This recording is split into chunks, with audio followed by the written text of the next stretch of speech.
we do need some tinkering with the law in terms of access to information.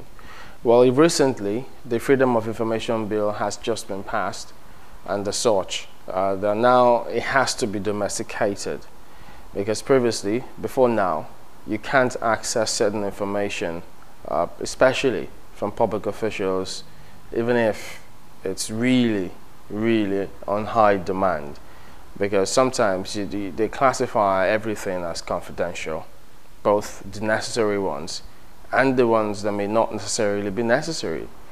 But now that the FOI bill has just been passed, so what they're clamoring for there now is for that law to be domesticated. So, domesticated in the sense that various states that make up the country will have to internalize that and begin to get to allow journalists access to that. And then the economics of the media, just as the economy of any country will reflect on every strata or every segment of the society, it also takes its toll on the media in terms of remuneration. I mean, time and again, you always have people who, of course, if you work and then your pay has got to be commensurate with the kind of work you do.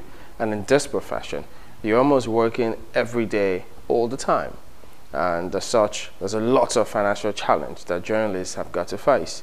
So perhaps there has to be some sort of workout. They have to work out something, because now there's a law which is working on journalists who happen to be within the federal sector to be at least standardly remunerated.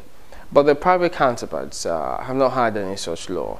And the thing is, you can't, they argue, you cannot legislate on salaries, for instance, because you can't tell the private firms how much they need to pay. It's got to be by the laws of demand and supply. So that's another area which they need to work on.